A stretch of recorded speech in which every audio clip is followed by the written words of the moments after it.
Hello, and thank you for tuning in to Memo's Weekly Review with me, Nasim Ahmed, and my regular guest, Mouin Rabbani. Hello, Mouin. It's good to see you again. Hi, Nasim. Good to be with you again. As usual, we have lots to cover this week. We will begin with the shooting at a Trump rally and the implications of that. And there's an angle we have, I don't think, which has been covered widely, but I want to get your thoughts on how violence has been normalized and the dehumanization and how that can lead to genocide. So we want to, discuss that. The latest atrocities in Gaza. We'll provide a weekly update on that, the humanitarian situation, and the UN declaring that there is famine now in Gaza. We'll analyze also President Biden and the decommissioning of the so-called humanitarian pier, and also his admission that he regrets not being able to do more in exerting influence over Israel. What's that all about? And I found his admission quite bizarre. It's a superpower at the end of the day.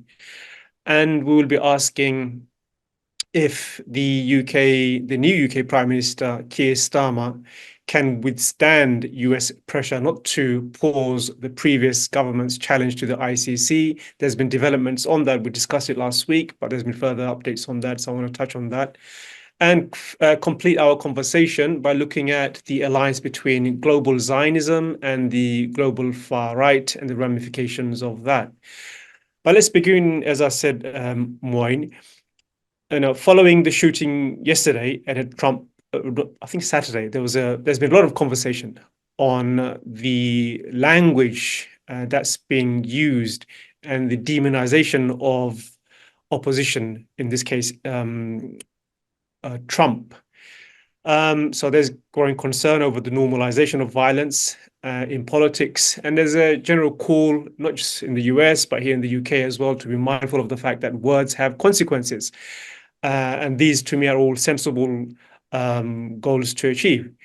But in the same way, I think, given the focus on language, I think it's important for us in this review to ask what are the kinds of words and language used by Israeli leaders and Western leaders that have not only normalized violence against Palestinians, but also words that have fueled what is now a genocide. Palestinians have been called human animals and all kinds of things. So I think we need to, just really ask how words have been weaponized against Palestinians to justify and defend this genocide. Well, it's a very good point, Nasim, as you mentioned, keeping violence out of politics and political competition is in principle a sensible and laudable goal. But it's quite ironic, I think, to see American politicians from across the spectrum coming to this conclusion, while in most cases, these exact same individuals have for at least the past 9, 10 months been literally baying for the blood of Palestinians, including Palestinian civilians, and that including Palestinian children, and even calling for pro-Palestinian demonstrators in the United States to be run over by cars, and so the kind of incitement to violence in the U.S. against Palestinians, and of course we have seen Palestinians attacked and killed in the U.S. And those attacks have been directly linked to these kinds of insightful statements made by those in power in Washington, including President Biden himself. So, yeah, it is a bit ironic. And of course, the dehumanizing incitement against Palestinians, not just their leaders, but against Palestinians as a people, has a very, very long and deep history in the United States. I think it would be calling for more self-awareness than is available to suggest that American leaders and politicians should reflect on their statements and how they impact real lives around the globe, previously in Iraq or Afghanistan, and now particularly in Palestine and in the Gaza Strip. But I think that would be asking too much. It would be, and I think this discussion is very narrow, though. Within the context of Western politics that we need to be mindful of not peddling tropes and fueling violence, but it never comes within the context of how our words and the language we use and the dehumanization of Palestinians and Muslims generally. We speak of Muslim hate preachers or Muslim hate mongers. But many of the politicians you will find in the Republican Party, in particular in the US, they are, if not more of what you would say hate preachers than some of the mullahs and the extremists who are always on the front cover of many newspapers in the West. But so I think that there's an irony there, and there's a real lack of awareness of the fact that many of the Western politicians themselves have been hateful towards an entire population, Palestine, of course, an entire religion in some instances, the religion of Islam, how they've always accused many Muslim leaders of being hate preachers. But, it's something that's relegated to the religious space, not the secular space. That's quite an interesting development. But on related to that, I think that there's also a recognition that this will boost Trump's chances of becoming the next president, and regional governments see Trump as increasingly likely to win. So, what will be the ramifications of that, not just in terms of Gaza, but also the region as well? If Trump, if the assumption in the Gulf and the Arab countries is that no, Trump is Yeah. going to become the next president. Well, it may well be premature to make any determination about how this attempted assassination of a U.S. presidential candidate will affect the U.S. election contest. But what we have seen are reports that leaders in the Middle East have already concluded that as a result of this development, Trump's reelection prospects have been substantially boosted, and that they're even beginning to look at President Biden as something of a lame duck before the election has even been held.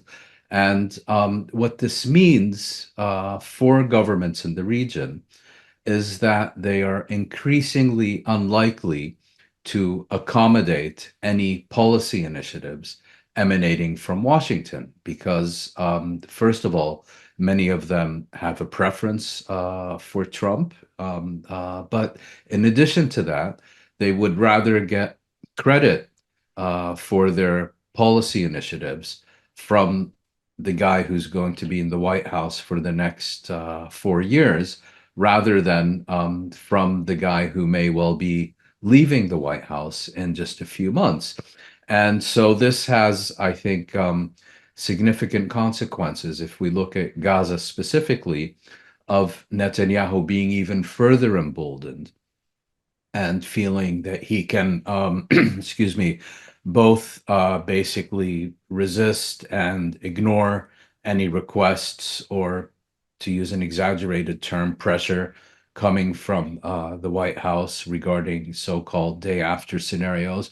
But it also has an impact on a country like Saudi Arabia. As you know, the Biden administration inherited the so-called Abraham Accords concerning Arab-Israeli normalization from the Trump administration, and has made achieving Israeli-Saudi normalization kind of the keystone of its Middle East policy. And this is, for a variety of reasons, not going to work. But I think the Saudis may well have concluded that they can proceed with this after Biden is replaced by Trump, and that they can perhaps limit it to a bilateral US Saudi agreement, in which it's essentially reduced to a US Saudi transaction, in which each gets key goods that they're looking for, while at the same time keeping Israel out of it, because the centerpiece for Biden and Blinken has been that Saudi Arabia will only get those commitments it is seeking from the US in exchange for recognizing Israel. Well, given that another part of this prospective agreement has to do with Saudi Arabia drawing closer to the United States and farther away from China, it could be something that Trump is interested in pursuing without an Israeli angle, particularly if the Republicans also do well in the congressional elections in November of this year. Yes, I think it was important for us to address this issue beforehand before moving on to the situation in Gaza this week. There's been another atrocity. More than 90 Palestinians in Al-Mawasi area in Khan Yunus in southern Gaza have been killed. It seems this time the target was what Israelis claimed Mohammed Deif, and having initially claimed to have assassinated the commander-in-chief of the Izzuddin Qassam brigade, the Israeli army has now retracted that statement. So tell us, who is Mohammed Deif, and what kind of army kills nearly 100 civilians and fails to hit its target? Well, I think first of all, we have to question what the actual target of this attack was. The Israelis have claimed that the target of the attack was the military commander of Hamas's Izzuddin al-Qassam brigades, Mohammed Deif, and the commander of Hamas's Khan Yunis brigade, Rafa' Salama. It claims, without providing any evidence, that Salama was killed, and says the verdict on Deif is still out. Hamas, for its part, has stated that Deif was not even in the area that was bombed at the time of the attack. It would, of course, be useful if Hamas could substantiate its claims that Deif is, in their words, alive and well, and mocking the statements being made about his death by Israeli leaders. But so the Israelis claim this was a precise targeted attack on a building located above ground where Deif and Salama and a number of other Hamas commanders were meeting. Now, if we take their claims at face value, it immediately raises a question of, if this was a flimsy above ground structure, why was it necessary to hit this area with, I think, 13 separate bombs and missiles, including a number of the famous 2,000-pound bombs? Not only that, but this attack took place within what Israel has designated as a safe zone, a humanitarian zone in Mawasi. And again, the question has to be asked: did Israel really have any intelligence about Deif, and was it trying to hit him in what appears to be a failed assassination? Or was the real target of this attack to sabotage ongoing talks about a ceasefire to serve political objectives of the Israeli government, and to deliberately massacre over 90 civilians in a designated safe zone in order to provoke Hamas into either withdrawing from the negotiations or hardening its negotiating position? All indications are that it was the latter.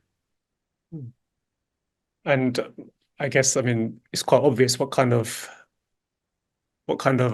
country or state targets civilians while failing to achieve its goal. And this has happened a number of times. Israel has targeted what it claims to be Hamas terrorists and leaders, but failing to do so, but while doing so, killing dozens and dozens of Palestinian civilians. So that's been a pattern throughout. If I can just interrupt, if you'll excuse me, interrupt and add to that. We've seen this pattern repeatedly, in fact, routinely throughout the last 9 months, and in previous Israeli assaults on the Gaza Strip. They aim at civilians. They kill massive numbers of civilians. They say, actually, we were targeting a Hamas militant or an Islamic Jihad leader or whatever. And the West just shrugs its shoulders and treats it as a legitimate attack on a legitimate military target with acceptable levels of what they call collateral damage. So, all Israel has to say is Hamas target, and all of a sudden the dismembered bodies of dozens of Palestinian men, women, and children become irrelevant. Hmm. And also, I think there's a report this week about the type of weapons that are being used against Palestinian civilians. And it shows that I think this is further confirmation that the goal here isn't the target Israel claims is the target, but really is to cause mass devastation. So the Gazan doctors have come out and said that the kind of bullets that are being used sprays shrapnel all across, civilian areas, and there are children that are being, injured with life-threatening injuries. So this to me is just further confirmation that the type of weapons Israel using is not intended for surgical strike, as it claims, but to inflict maximum devastation on the civilian population. What did you make of that report, which was I think highlighted in the Guardian as well? Yes, well, exactly like you said. And I would add to that that it provides further evidence that in this Israeli war on the Gaza Strip, the primary target is not Hamas, it's not Islamic Jihad, but the intended primary target is, in fact, the civilian population of the Gaza Strip, the civilian infrastructure of the Gaza Strip, and the ability of the Gaza Strip to sustain human life. And I should also add that in many cases of these injuries caused by shrapnel bombs, we have people with injuries that under normal circumstances would not be fatal or life-threatening, but because Israel has also systematically eradicated the health infrastructure in the Gaza Strip, many of these are left to die because their wounds cannot be properly treated or because they're too malnourished to recover from these wounds and so on. So there was also a recent report, I forget for the moment who the author was, that found that during the past 9 months, the ratio of civilian to military casualties in the Gaza Strip has been exponentially higher than it was in 2014 or 2008 or these previous attacks, demonstrating yet again that Israel is deliberately going after the civilian population of the Gaza Strip. And for all those reasons, Lancet last week we covered this, said that as many as 190,000 Palestinians could die, which is nearly 8% of the population. So, yeah, it's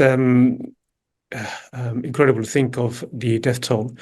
And last week also the UN experts declared famine in Gaza. I think it's quite.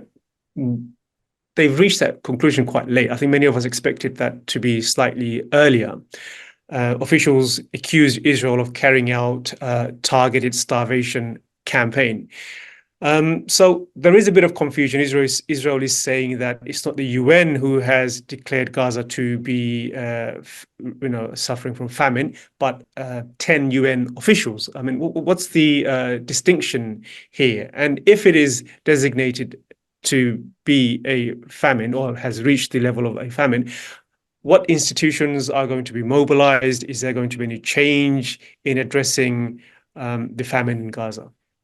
Well, my understanding is that determining famine is a fairly technical issue, and it requires, for example, a certain number of deaths per thousand based on clearly identifiable factors and so on. And the problem here is that in the Gaza Strip, first of all, much of this, let's say, technical assessment simply cannot be done because many of these agencies have no or limited access to the Gaza Strip. And in any case, Israel is constantly going after humanitarian aid workers and has killed, I think, over 250 so far.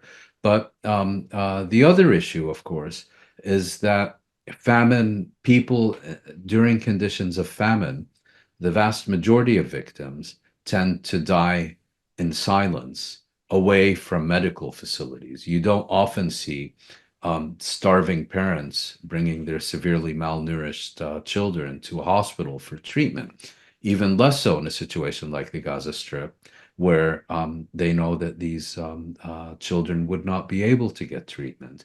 And so we have seen multiple cases of skeletal children, of children dying from malnourishment and lack of food and sustenance, and so on.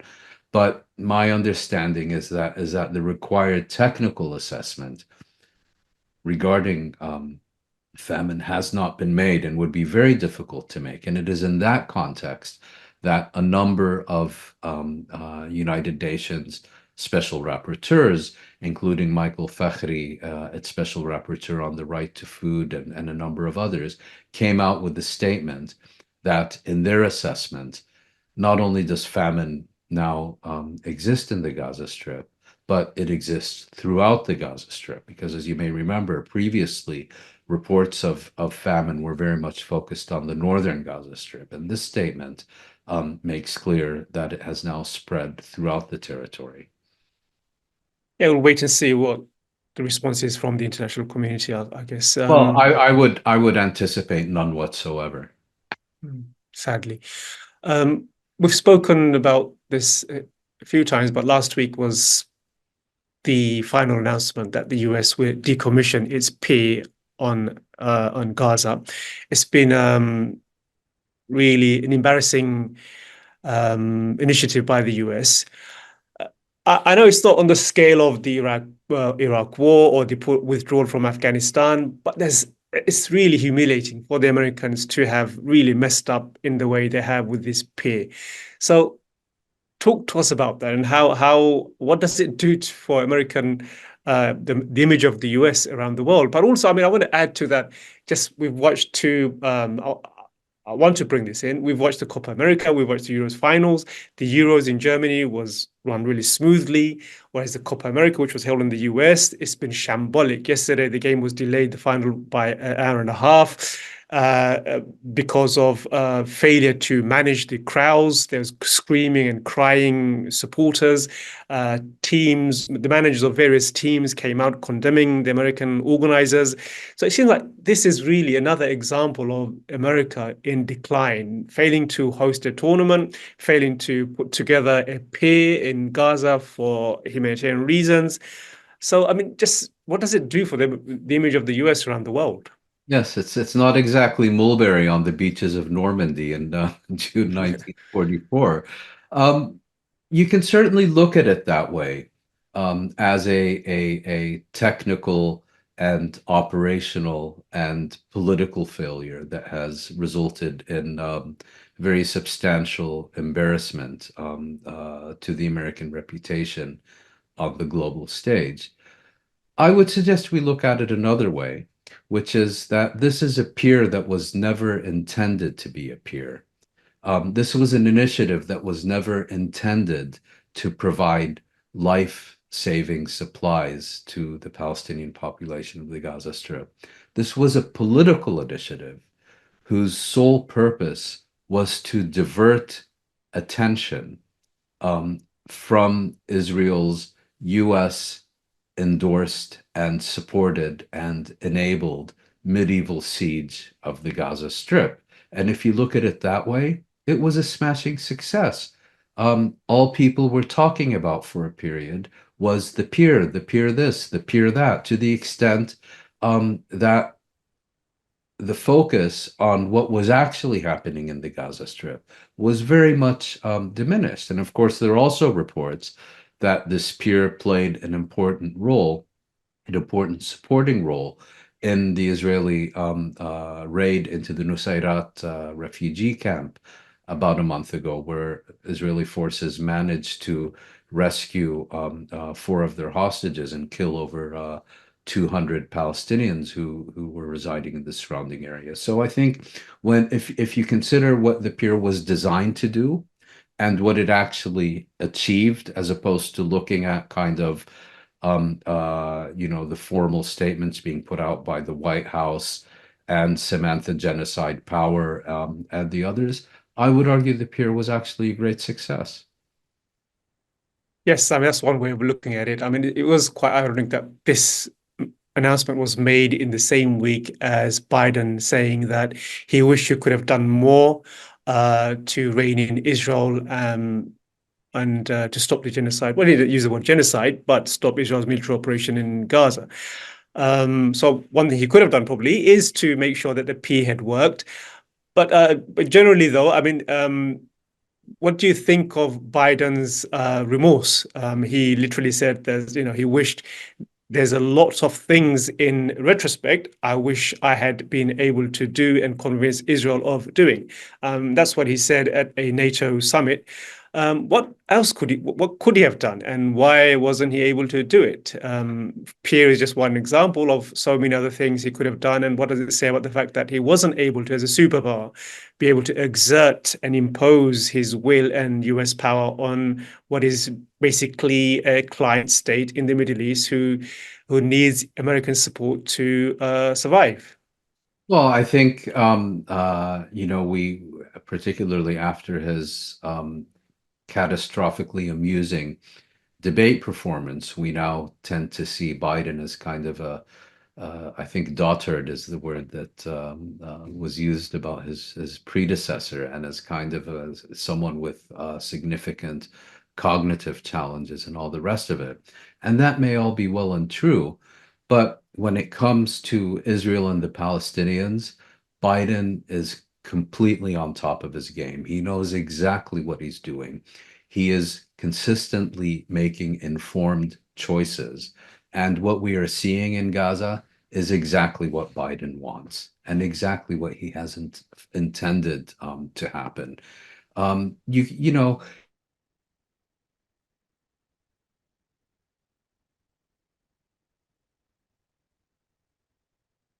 Morning, do I continue enabling and supporting and allowing this genocide to continue? Or do I end it with a single phone call? And then 10 months later say, I wish I had been able to do more. I think the issue is he chose not to do anything, because had he wanted to do anything, again, all it would have taken was a phone call, and that would have been the end of it. I think what's happening here is Biden, in the midst of an election campaign, is trying to have it both ways. And at the same time, perhaps preparing for Israeli Prime Minister Netanyahu's upcoming visit to the United States and address to Congress, where he is expected to give a full-throated endorsement of the Republican election campaign. But one area where he is at least trying to give the impression that Washington is trying to do something is to rein in the illegal settlers in the West Bank. Just recently, the US announced that it is imposing more sanctions. We spoke about the settlers last week, where there was the biggest land grab by Israeli settlers in the West Bank, and the US has responded by imposing sanctions. So, what do we know about this latest attempt to sanction settlers? I mean, previous attempts we discussed as well was a complete failure because the US never really followed through with the threats it had issued. What's different this time, other than simply this is just another example of managing people's impression and perception of the US without really doing anything to rein in the illegal extremist settlers? Well, I think we can only make provisional assessments at this stage, because it may well be the case that with other measures by the United States to try to affect Israeli policy, that as soon as there is significant Israeli pushback, the U.S. position collapses, it reverts, it apologizes and said, oh, that's not really what we meant. So we have to see how this develops and whether the U.S. stays the course or reverses course. Having said that, I think it's entirely appropriate to make two observations. The first is that this US initiative really misses the mark because settlement and settler violence and settlement expansion and Palestinian dispossession and ethnic cleansing of Palestinians in the West Bank is a state project in which settlers function as the vanguard, as an auxiliary militia, which is armed by the state, which is enabled by the state and the Israeli military, and so on. So the idea that you can seriously come to grips with the settlement question without directly addressing the role of the Israeli state or sanctioning the Israeli state and its institutions is, I think, pie in the sky. Having said that, I also don't think we can be entirely dismissive of these new measures, excuse me, that were announced by Washington. And the reason is because this time several settlement institutions have been placed on the blacklist. And these also have links with the Israeli government and Israeli ministries.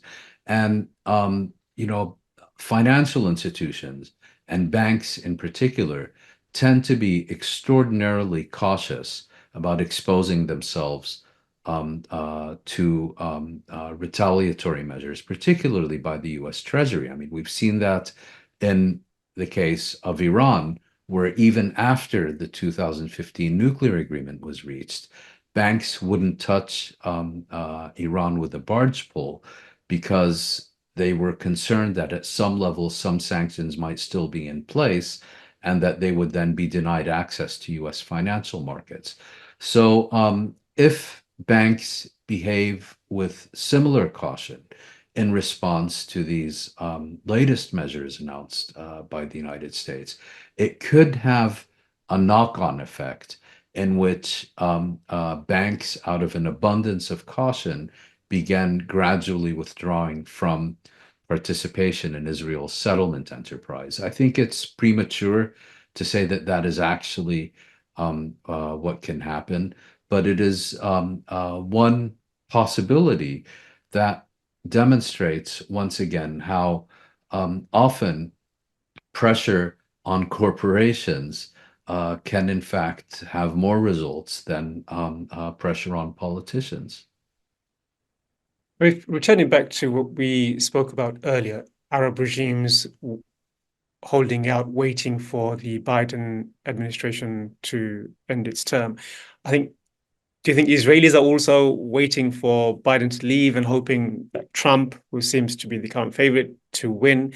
And these kind of measures and threats will completely be, moved off the table and Israel can do whatever it wants. And I think we will see the permanent colonization and the completion of the Zionist dream of a greater Israel in historic Palestine. So, do you think Israel actually is bothered with these kind of threats at the moment, given that Biden is a lame duck, I more or think less?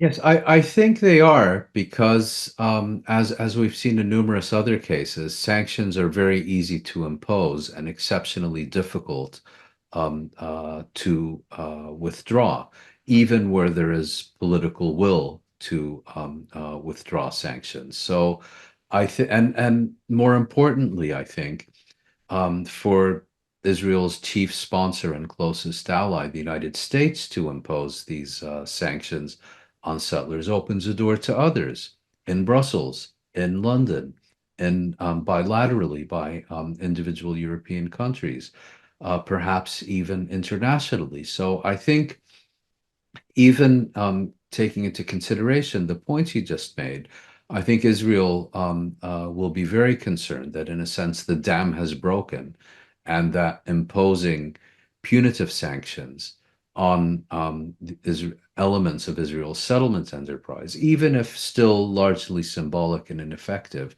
in a sense, the dam has broken and could open the way to further action down the line. So I think, yes, Israel is and should be concerned.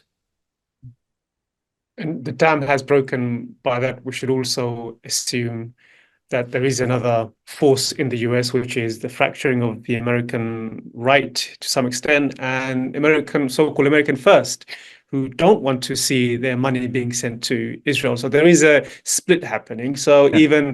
even though Trump may become victorious, I think he will be conscious of the fact that there are large sections within his own constituency who don't want to see American money being used to support a genocide or fund Israel. Yes, I mean, you know, the Republican Party, like any political party, is a coalition. You have the evangelicals who basically want to understand why there are still Palestinians living and that haven't been wiped out yet. You have the isolationists, you know, and then isolationists will often make an exception for Israel. But then you also have kind of the ultranationalists who are looking primarily at competition with China. So I think it's very difficult at this stage to predict in which direction Trump's policy will go should he be reelected. It may very well be an acceleration of his disastrous Middle East policy during his first term. And here I would point out that and getting back to your earlier question about reversing these sanctions, well, Biden didn't reverse any of the key decisions taken by the Trump administration. And in fact, made one of those decisions seeking Arab Israeli normalization at the expense of the Palestinians, the keystone of his Middle East policy. So, you know, this idea of Biden good, Trump bad, I don't think is really validated by reality. I think it makes more sense to look at successive US administrations as a continuum where each one tends to build upon what its predecessor has done. And having said that, certainly given the record of the Biden administration, it's not particularly easy to suggest at this stage that Trump's Middle East policy would be oh so much worse. It's certainly possible, but what could possibly be worse than what we've seen this past year coming from this Democratic administration? Yes, and we have to acknowledge that this, what many consider to be a genocide, is taking place under Biden's watch. So, we spoke about the weapons being used, the 2,000 pound missiles. These are all Biden-funded missiles. So, yeah, let's not forget that. And we've also spoken quite a lot in previous episodes about what Gaza post-genocide would look like.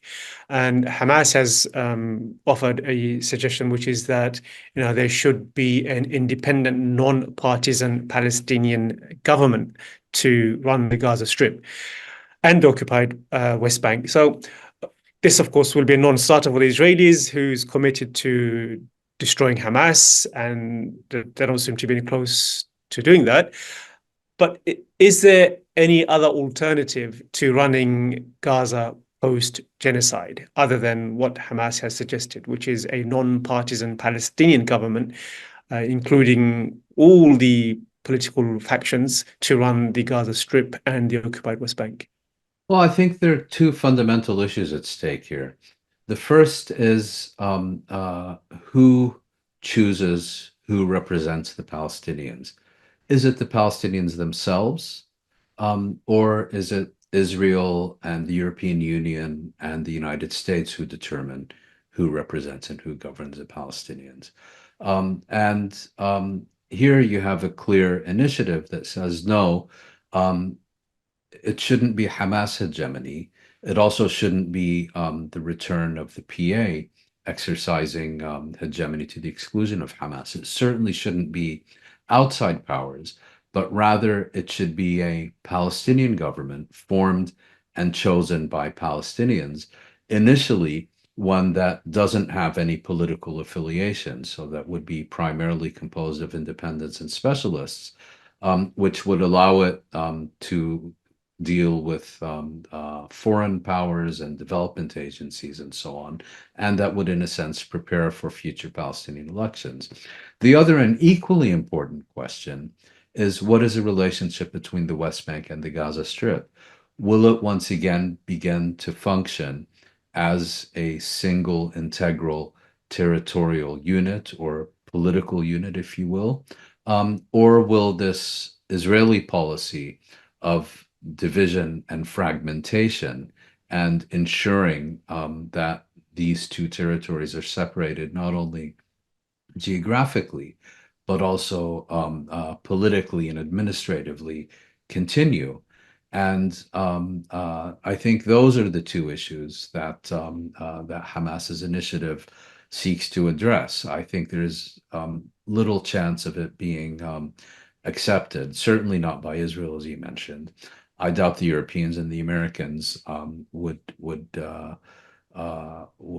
would sign on to this, and perhaps even the Palestinian Authority, which elements of which are hoping to either return to Gaza on the back of an Israeli tank or want absolutely nothing to do with the Gaza Strip under any circumstances, would not be too enthusiastic about it either. But again, the two unanswered questions which will remain are who chooses Palestinian representation and what is going to be the relationship between the Gaza Strip and the West Bank.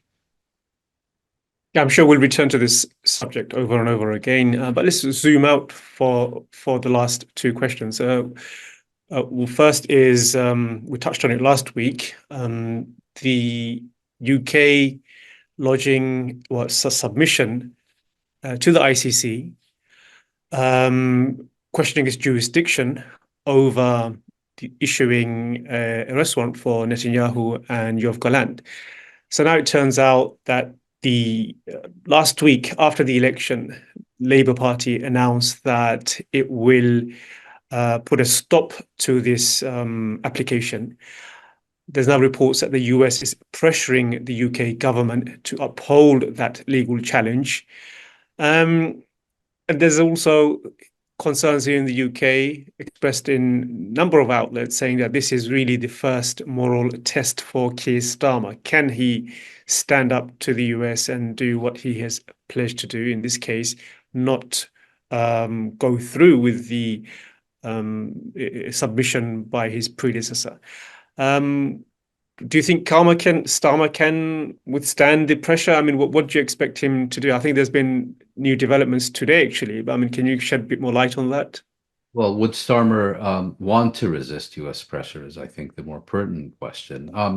So the issue here is that in 2021, after very many delays and detailed examinations of the issue, the pre-trial chamber, as it's called, the committee of three judges of the International Criminal Court, the ICC, finally determined that the ICC does have jurisdiction over the situation in Palestine, and that therefore an investigation could proceed. And it was on that basis that recently the prosecutor, Karim Khan, issued applications for arrest warrants against a number of Israeli and Palestinian leaders. What has happened since then is that the previous British government lodged an objection with the International Criminal Court, challenging its determination that it does indeed have jurisdiction over the situation in Palestine. And in doing so, it relied on an aspect of the 1993 Oslo agreements, and particularly the 1995 Oslo II agreements, by which the PA essentially gave blanket impunity to Israel for any crime it commits against the Palestinians. And the British are saying that because the Palestinians have basically given Israeli impunity to commit any crime they want against the Palestinians, therefore the ICC does not have jurisdiction. That's the background. And I think one other aspect is, of Let me course, just jump in. The logical conclusion of that is that Israel can commit a genocide, mass murder Palestinians. No one can do yeah, anything about it. yeah, that's exactly what the British position is. And interestingly, were this British appeal, which is now being supported, of course, by a number of other governments, I think the Czech Republic was the latest to sign on, were this appeal to succeed, the ICC would be prohibited from investigating or prosecuting any Israeli who commits crimes on the territory of the state of Palestine as recognized by the ICC. But the ICC would still be free to prosecute Palestinians for crimes they committed, because the other aspect of the ICC's jurisdiction is that it has jurisdiction over all nationals of that member state. So that would create a pretty Kafkaesque situation. But that is basically what London is advocating. Now, the other aspect of this is, of course, that the United States formally is not a member of the ICC, but effectively it is, because the United Kingdom basically functions as Washington's agent within the ICC, much as it did, for example, in the European Union before it left after Brexit.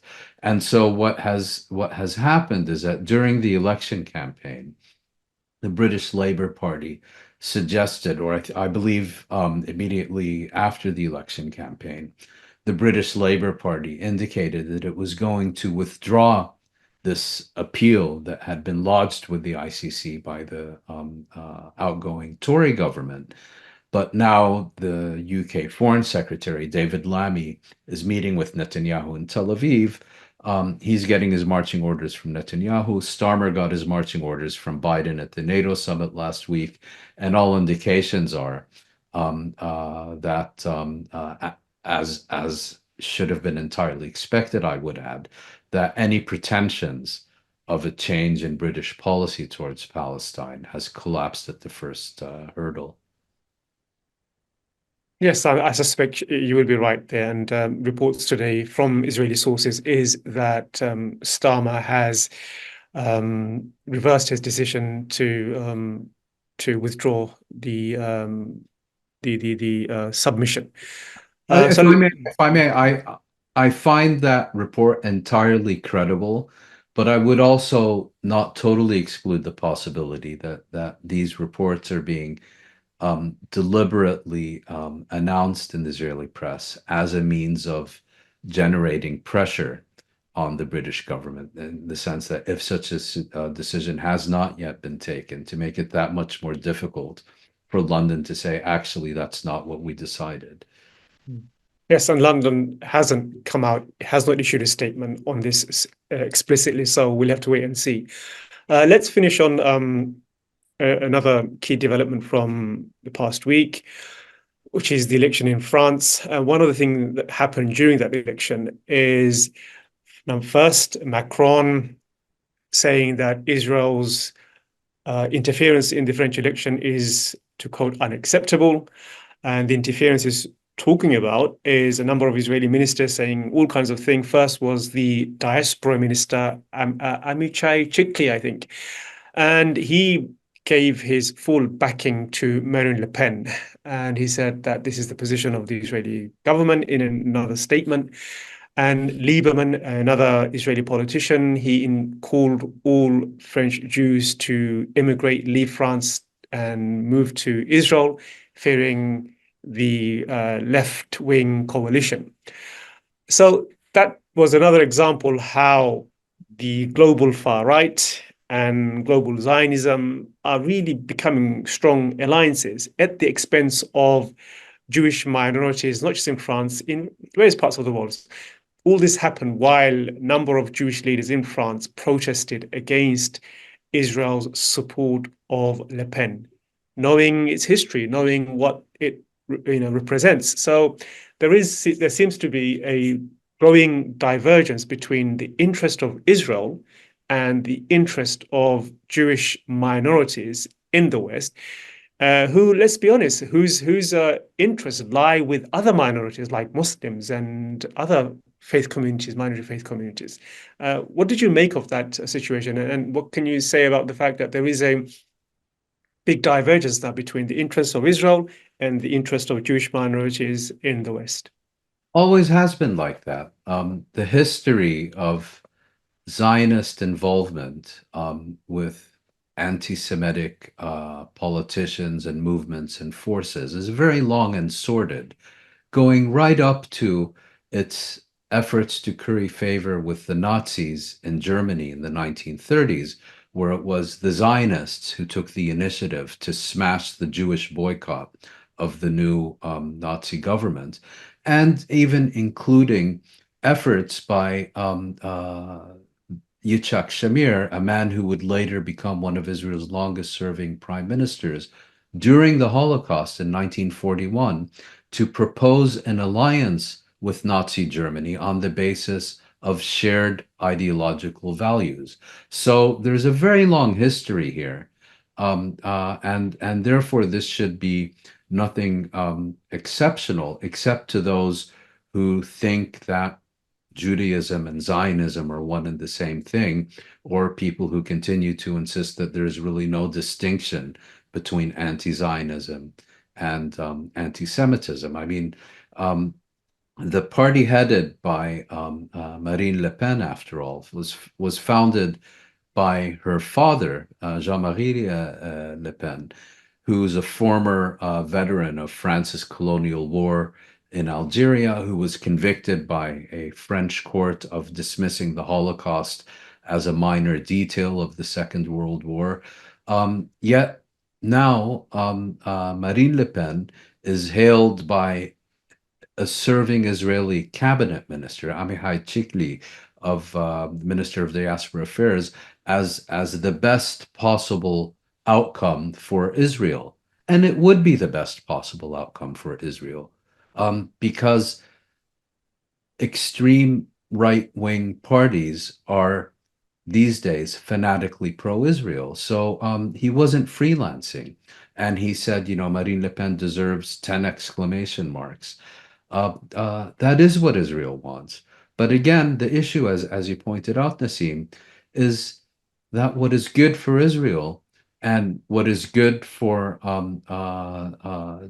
the Jewish populations in the countries where Israel seeks to curry favor with its most extremist forces are very rarely one and the same thing.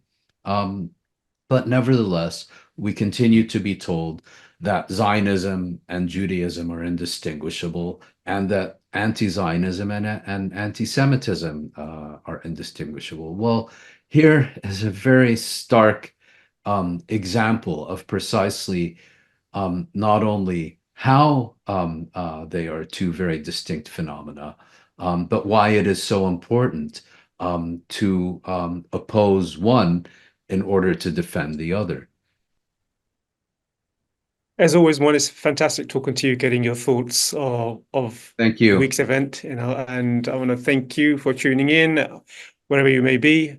I want to and see you for another episode of Memo's Week Review next week. Bye bye.